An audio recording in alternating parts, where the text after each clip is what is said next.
Thank you guys for watching the Animal One Guy YouTube videos.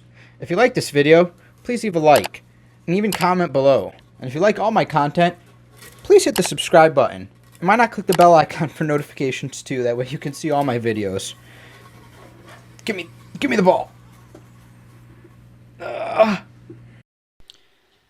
Okay, so let's make today's video something that's come up before, and I actually see it get asked a lot, and a lot of bad information going out about this. A lot of bad information, and perhaps me even making this video is going to be controversy, and who knows how much hate I'll get. One thing is, I had the tegus running around in here earlier. A lot of shed. They're shedding. That's not you. That's them. That's not you. That's shedding. It's them. So here I am with one of the tamest lizards I've ever owned. My African Savannah Monitor. It's a male. I gotta say some stuff, guys, just in case these are people's first video they're watching on my channel. But if you want to know more about Simba, he's featured in plenty of videos. He has a minimalistic enclosure that has everything he needs, and he's super happy with it.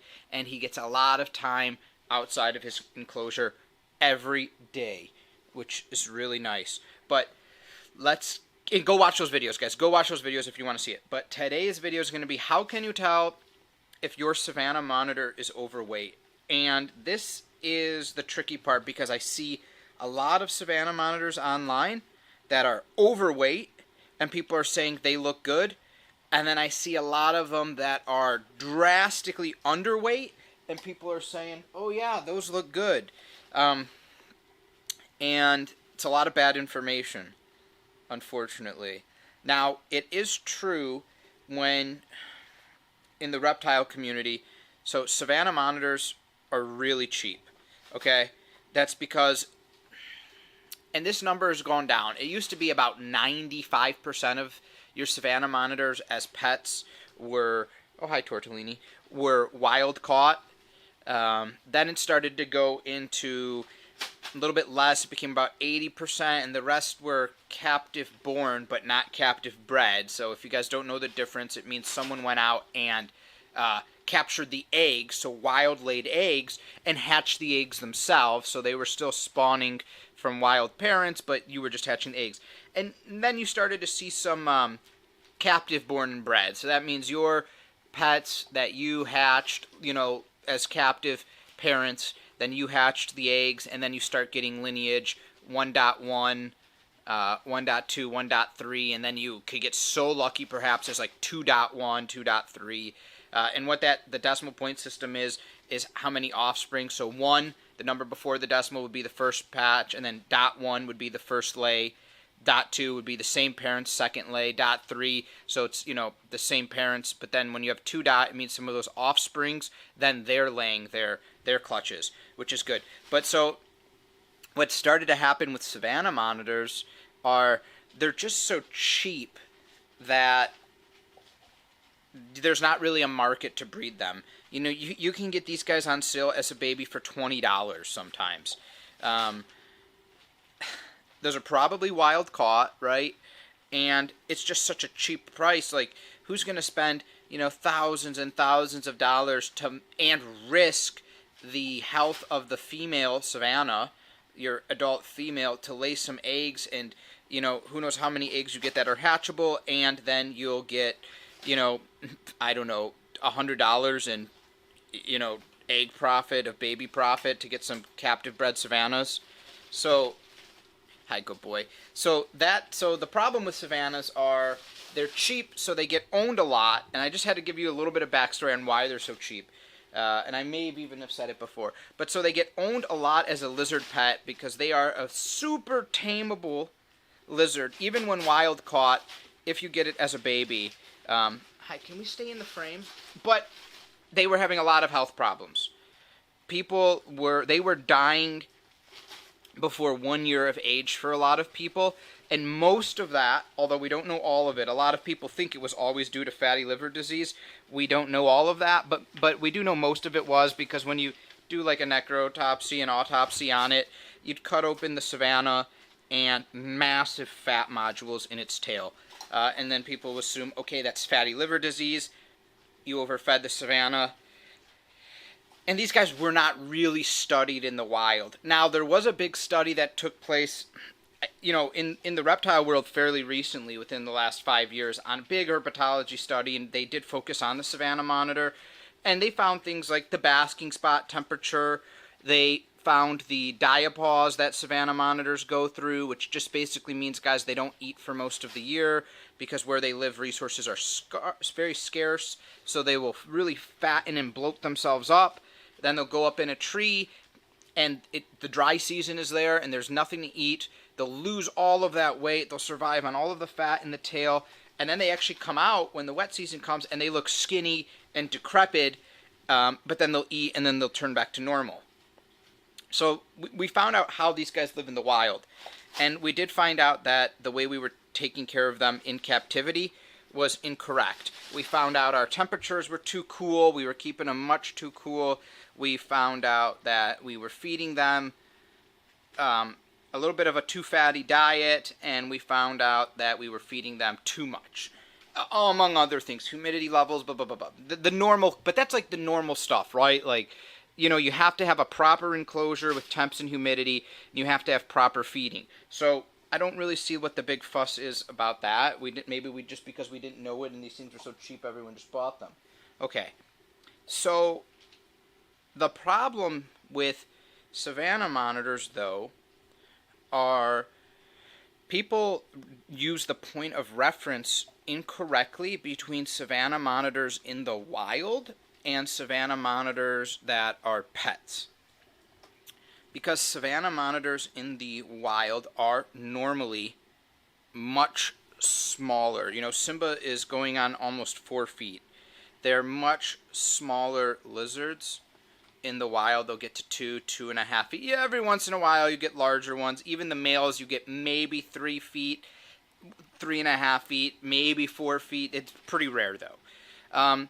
So what people were doing is they were starting to use the dimensions, the belly width and the tail width of those shorter lizards to be a guide for how healthy your lizard is. And the problem is people started looking at those numbers as just that's it. And they actually started over time to disregard the length between snout to vent and just looked at the width numbers. Really wrong. Really wrong. So that's number one. Then number two, the study came out in the wild because they got some dead Savannah Monitors and they cut open their stomachs to see what was inside of them, and they found that the few that they did this to, and guys, it was not a lot. In fact, one of the major studies bases its whole reference off of one Savannah Monitor, female, that they cut open and they examined the inside, and she had a lot of like worms and locusts inside. So they're like, oh, they must be only bug eaters, which, not really true.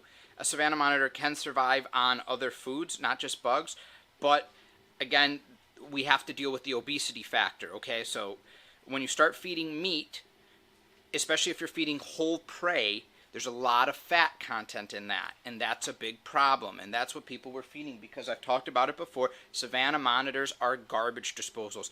Simba would eat 1,000 bugs, and he'd still be overweight, but they were all bugs, right? He would also eat 1,000 baby, pinky mice. He would just slam through them. And that would also make him overweight. But one thing I've noticed in keeping a Savannah Monitor is with his healthy diet is I look at the way he digests food. So I look at his stool specifically. Is it more watery or is it more solid type, mass, more fiber in there? And definitely when he has prey items or meat, it takes longer for him to digest, but the stool that comes out is much more solid formed. And he doesn't have to basically have like a type of diarrhea. Whereas if he eats bugs, lots of bugs, they kind of pass through him a lot quicker, and his stool's a lot more loose. Now, it could also be because, especially if anyone who feeds dubia roaches, you'll know that a lot of the roach is non-digestible. The hard shell, sometimes you see a lot of the legs and everything. So you're used to that with any lizard that eats normally dubia roaches is you'll see some undigested parts. If you feed male dubia roaches, the wings especially, you'll never like see the wings digested from the male. Remember, the males have the really long wings on them. Okay, so then you're trying to figure out diet and everything. So for Simba, I feed him primarily insects. 1 to 2 times a week he gets his full insect meal. But I have a lot of other reptiles that eat insects, so I estimate how many bugs I'll need. If I have 1 or 2 left over a day, he'll get those that day. I'll give him the 1 or 2, especially if they're small, even if it's on a non-feeding day for him. Just as a treat, I'll make him do something to get them, and then I'll give him 1 or 2 dubia roaches. But how do I monitor, then, him being overweight, right? So let's get to the whole thing. I know we're 10 minutes in, and we've given you a backstory on Savannahs as pets, and you know, how great they are, but how do I tell if they're overweight? And this is the hard part, although this does become easier if they're a male. Because Savannah Monitors do something, and if you're a Savannah Monitor owner, if you ever interacted with one, they do something that makes it very difficult, and it makes them look fat. They, oh, you want to play? You want to play? Yeah, you do. He just threw me the ball, and then he likes when I throw it back. I'll do it again. But let me turn him for this, because this is really important, guys. So one thing that they can do, and I see a lot of pictures and people will say they're overweight, when they lay flat, they kind of pancake themselves out. Their guts hit the floor and they boof, and they look fatter, right? Like he's got a lot of width here. But the other thing is, and it's hard and you probably won't hear on camera, they fill themselves up with air all the time. And you even hear it. You'll hear that's them. They're just sucking in air, and they really poof themselves out. People used to say, hey, they do this to make themselves look big. Simba does it when he goes to bed. He sucks in all this air, and then a couple minutes later you hear, and that's him blowing out all his air, and then he looks really skinny. So people get messed up when they see the width here, and a lot of it could be air. You've got to tell. So that will happen with male and females. But when you want to judge your Savannah's weight, you want to make sure they are very relaxed and have expelled all that air. And then look at them. What you should be looking for, now this is what I'm going to tell you what you should be looking for, is when they stand upright and, you know, are walking around. So the best is to look when they walk. Their belly should have a little bit of an underhang. Let's see if I can get down here and kind of show it. This tarp is not flat, and Simba's laying down because he's playing with this. But let me see if I could stand him up for you. That's how he kind of would stand, if he wants to stand. And you have just that little bit of an underhang. I know, you don't like to stand when you're just chewing on that. And that's normal. That's what you want to look for. The one thing that goes for monitors, and people always hear, is look for the monitor crease. On Savannahs, I've noticed it's a little bit different. The monitor crease on full adults is never really pronounced in their gut area, but you look for it here in the neck, and you can follow the monitor crease all the way down to about the shoulder. That's a good sign.